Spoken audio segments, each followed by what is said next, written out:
Right, here we go then. We're going to have a go at this section B, part of the paper we did recently. I suppose the thing to remember above all else is that this is essentially one question, and it's going to go into greater and greater in detail. It's trying to give you clues along the way and things that you're picking up on, but every question within this section is all linked. So it says at the top, this is an investigation.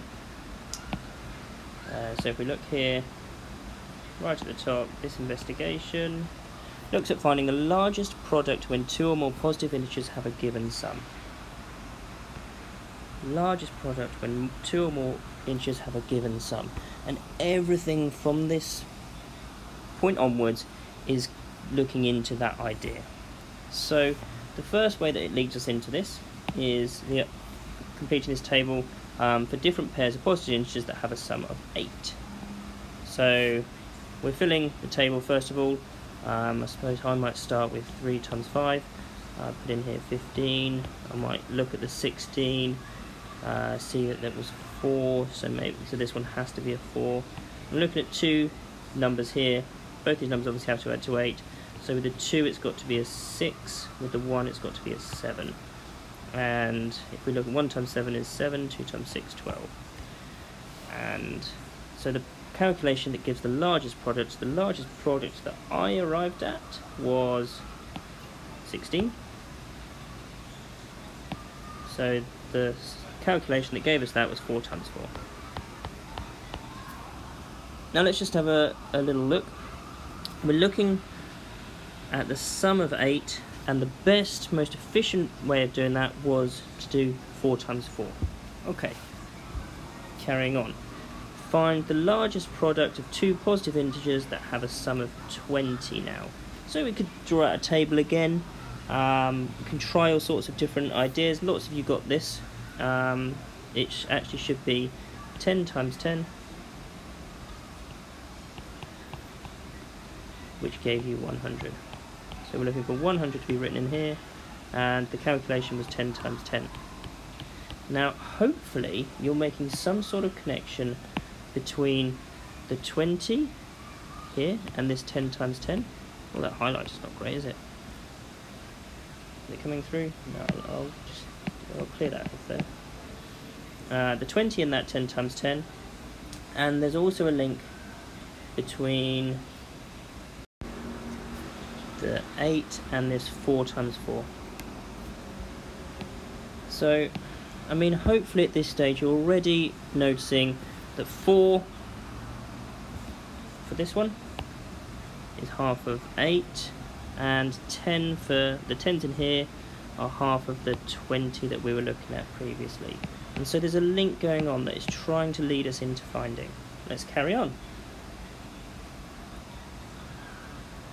So across the page, complete this table for the different pairs of positive integers that have a sum of 9. Okay, so similar process.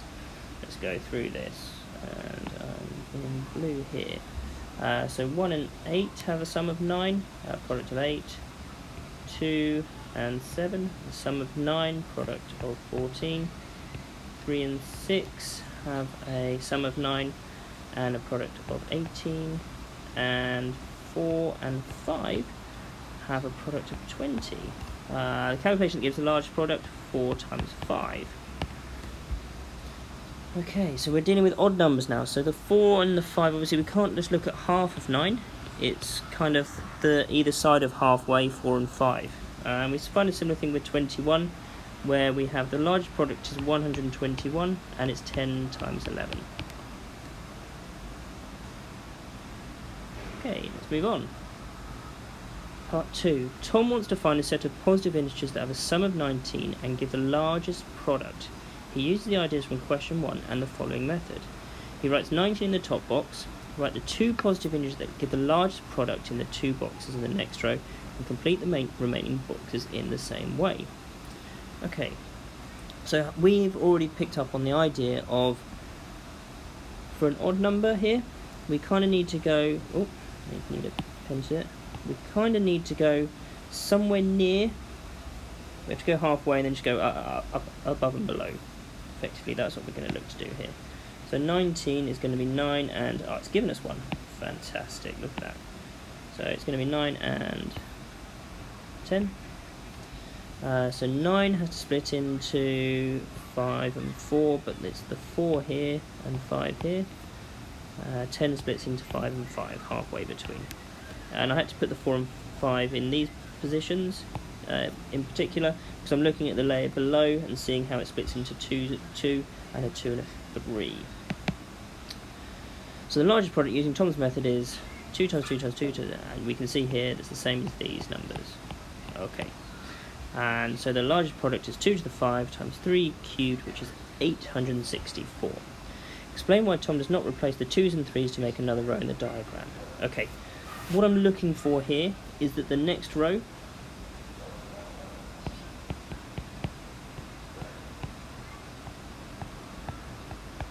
would contain 1's.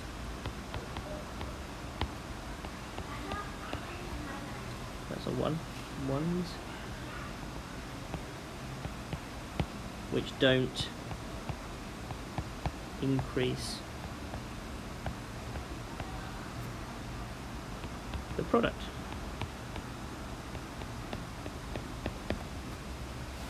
Okay. I suppose the other thing worth mentioning at this stage is just looking back at the values that we've used, and we've got, remember we had an original number of 19, which is 2 plus 2 plus 2 plus 3 plus 2 plus 3 plus 2 plus 3. So we're no longer just splitting down halfway, we're splitting them down into the biggest number as when they're multiplied together that still gave us a sum of 19.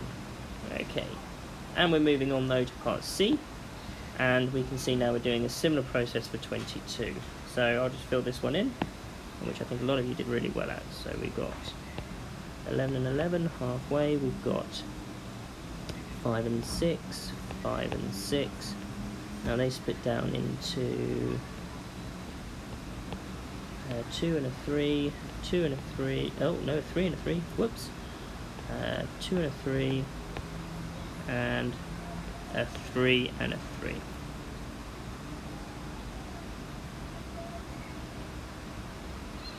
And we just need to finish this off by completing the largest product, which is going to be these numbers multiplied together. 2 times 3 times 3 times 3 times 2 times 3 times 3 times 3, which I might choose to write as 2 squared times 1, 2, 3, 4, 5, 3 to the 6. And I'm going to reach for my calculator. That comes out as 2916. Okay.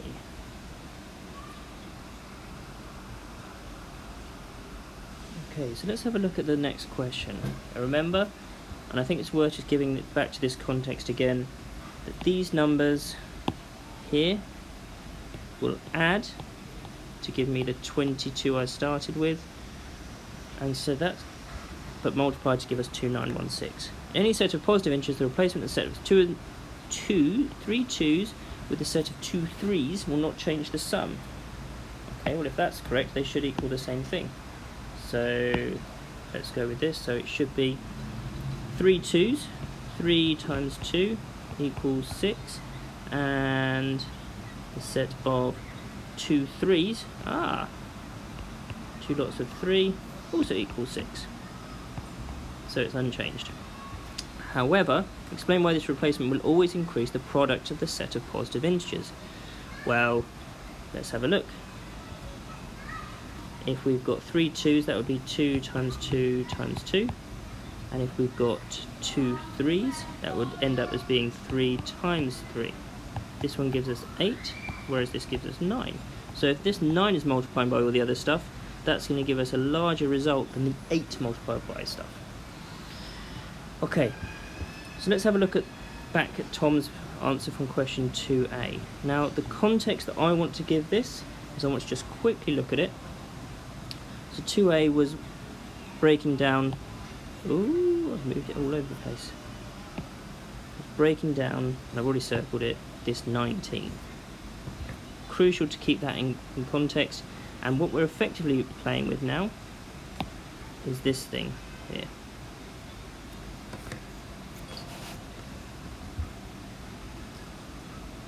So let's go back.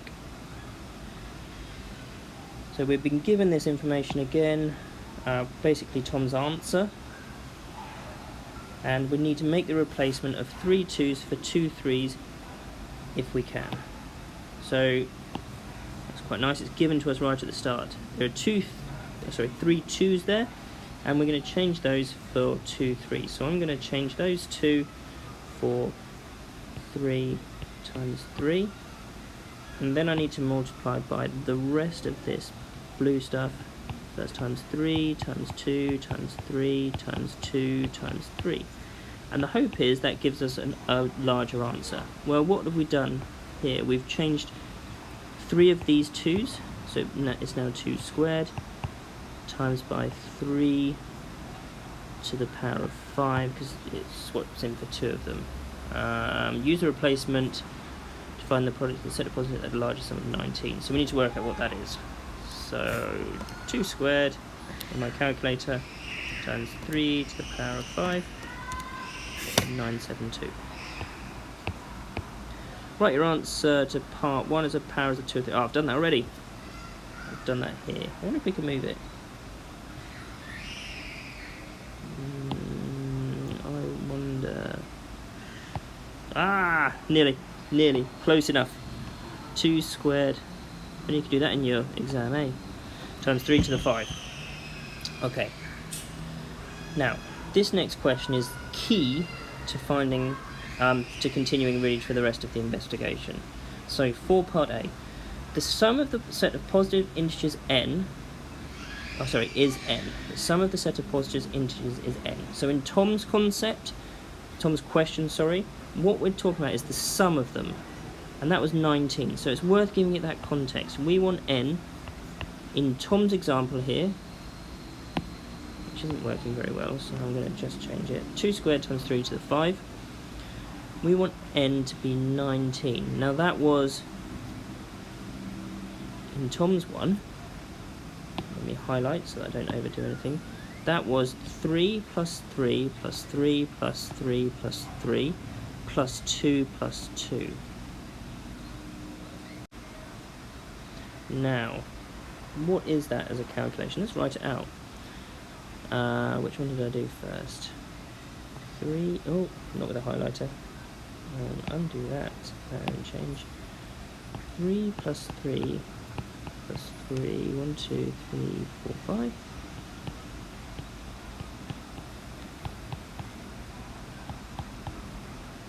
Now again, I've written that actually in the wrong place.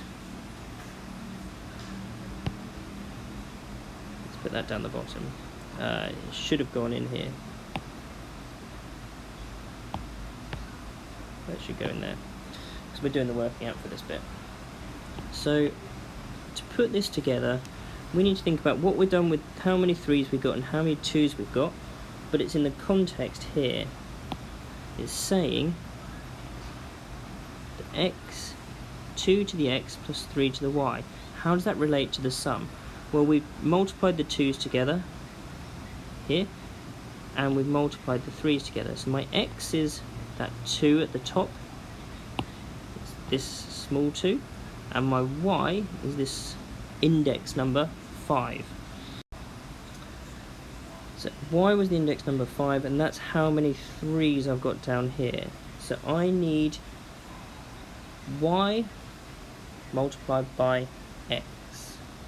Sorry, y multiplied by 3. So it's going to be 3y. Highlighter again. So it's 3y, and I had 2 x's. X is this, there were 2 of them together. So y lots of 3 plus 2 lots of x. Okay. Now that's going to, as I say, unlock the rest of the investigation. It's giving that context relative to the 19 that we started with in Tom's example, and it should work for everything else. We've just generalized it. So why can x only be 0, 1 or 2? And it's for the reason that we were kind of led into at the top of the page. Oh, I didn't want to do that. Nope, still didn't want to do it. Oh no, it's not all going to move together. Okay. Which was this idea at the top of replacing, if we've got 3 2s, then we're going to replace them for 2 3s. And I'm just going to write that down. If we have 3 2s, we can, or we should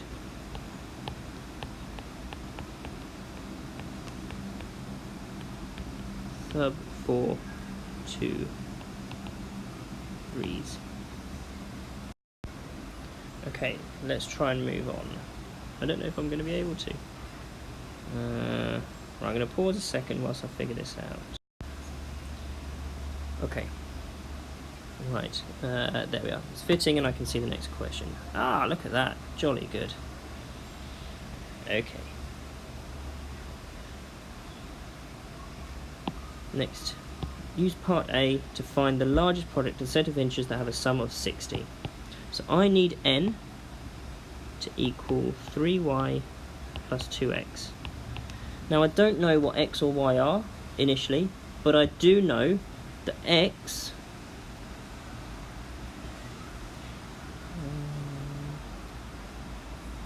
has disappeared. That question has disappeared, hasn't it? Okay, I've done a bit of an adjustment, but this is what I'm looking at here. Oh no, don't move that.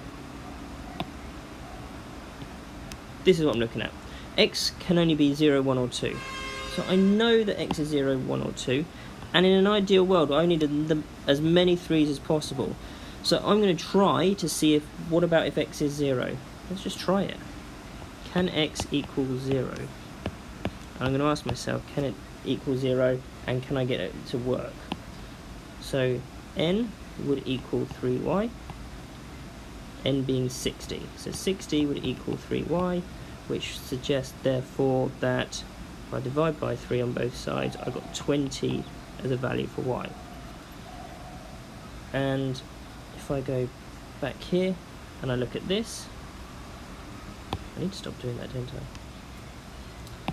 And I look at this, we need it to be 2 to the x times 3 to the y. Well, y is now 20, so it's going to be 3 to the 20.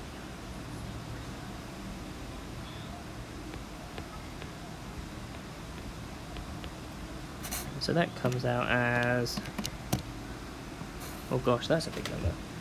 3, 4, 8, 6, 7, 8.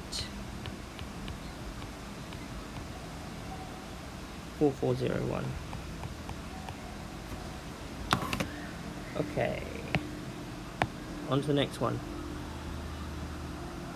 Now we've got 62 to think about. And, well, you might be able to see that we can't have x being 0. In fact, the link to 60 and 62 is, remember that these numbers come from how we add the 3's and 2's up to make 60 and 62.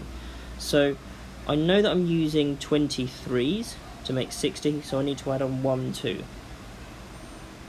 Okay, so when I then multiply, it's going to be 3 to the 20 times 2 to the 1. Okay, so I'm just building on what I've done previously. It's the same work. So it's 3 to the 20 times 2 to the 1. And I could have written out this whole, like I say, this whole equation again, gone through the process, tried x is 0, doesn't work, tried x is 1, seen it does work, and then we get this calculation. So we get 3 to the 20 times by 2, which obviously doubles the figure above, 697, 356. Ooh, that's not a 3. 356, 8802.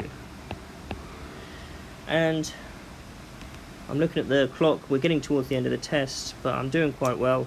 I've just got one question to go. So it says 6377292 is the largest product of a set of positive integers that have a sum of n. Okay. That effectively means to me that we've been given this number here, and we need to work back. Now, the way that I put this together was I want to see how many times I can divide by 3. So the process I would do in order to go this to see 3 to the power of what and 2 to the power of what. So I'm going to write it out. The figure is what was it? 6377292. 6377292. Why don't we see if I can divide that by 3? I know this isn't really how we usually write division, but it does go, so let's just put a layer here. 2125764. Let's see if I can divide that by 3. And I'm just plugging it into my calculator. 708588. Okay, great. As long as I can keep dividing by 3, that's fantastic. Oh, that's quite long, isn't it? Divide by 3. 236 196. See if I can divide that by 3. 78732. See if I can divide that by 3. 26244.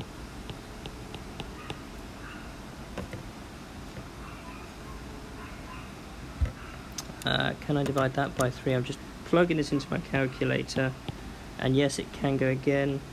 8748. Can I divide that by 3? 2916. Can I divide that by 3? Yes. Fantastic. This is jolly good. 972. Which can divide by 3? 324. Divides by 3 to 108. Divides by 3 to 36.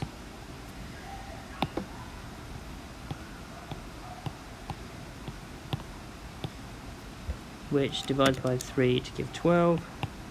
Which divides by 3 to give 4.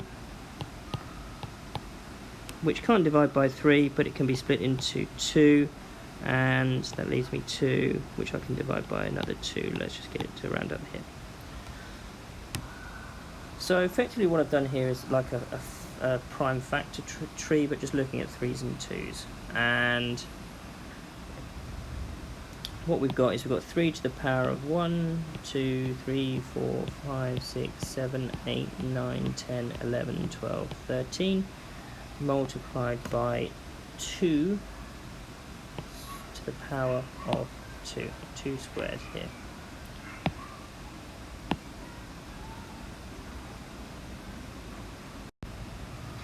So that was